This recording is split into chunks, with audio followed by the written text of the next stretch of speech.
నమస్తే అందరికీ welcome to మా క్రియేషన్స్. మనం ఇప్పుడు ఎగ్ రొయ్యలతో బిర్యానీ ఎలా చేయాలో నా స్టైల్లో ఎలా చేస్తానో చూసేయండి. మనం గిన్నెలో ఆయిల్ వేసుకున్న తర్వాత బిర్యానీ సరుకులు, ఉల్లిపాయలు, పచ్చిమిర్చి, క్యారెట్స్ ఫ్రై చేసుకోవాలి. తర్వాత బంగాళదుంప వేసుకోండి, మీకు నచ్చితే మిల్లీ మేకర్ కూడా వేసుకోవచ్చు. తర్వాత టమాటా, కరివేపాకు కూడా వేసి బాగా కలపండి. నెక్స్ట్ అల్లం వెల్లుల్లి పేస్ట్ వేసుకోండి. వాటితో పాటు మనం బిర్యానీ సరుకులు తెస్తాడు కదా పౌడర్, అది ఇప్పుడే వేసేసుకోవచ్చు అనమాట. అది వేసుకుని బాగా ఫ్రై అవ్వనివ్వండి. నెక్స్ట్ మనం వాటర్ వేసుకోవాలన్నమాట. ఒక గ్లాస్ బియ్యానికి 2 గ్లాసులు వాటర్ వేసుకోవాలి.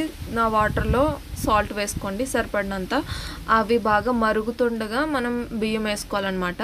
మనం చేసేది ఎగ్స్ ఫ్రాన్స్ బిర్యానీ కాబట్టి ఎగ్స్ ముందు బాయిల్ చేసుకుని ఫ్రై చేసి పెట్టుకున్నాను. ఫ్రాన్స్ కూడా అవి ఇప్పుడు వేసుకోవాలన్నమాట. అవి వేసుకుని మెల్లగా కలిపి మూత పెట్టేయాలన్నమాట.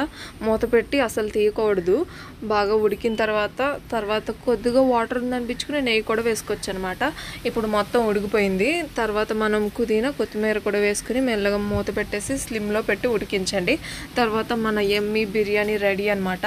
నెక్స్ట్ ఏం చేశానో చెప్పనా, మా కబోర్డ్లోకి వెళ్ళి ఒక అందమైన ప్లేట్ తీసుకొచ్చి ఒక 2 గరిటెలు బిర్యానీ వేసుకుని, తర్వాత ఉల్లిపాయల దగ్గరికి వెళ్ళి ఒక అందమైన ఉల్లిపాయలు ఏరికి తెచ్చుకుని 2 ముక్కల కింద కట్ చేసి, తర్వాత ఫ్రిడ్జ్ దగ్గరికి వెళ్ళి ఒక నిమ్మకాయ తెచ్చి బద్దలు చేసి, తర్వాత మా అమ్మ వండిన చికెన్ వేసుకుని, తర్వాత ఒక నిమ్మకాయ పిండుకొని తింటే ఉంటుంది మరి నోట్లో బ్లాస్ట్ అంతే. మీరు మాత్రం సబ్స్క్రైబ్ చేసుకోవడం మర్చిపోకండి.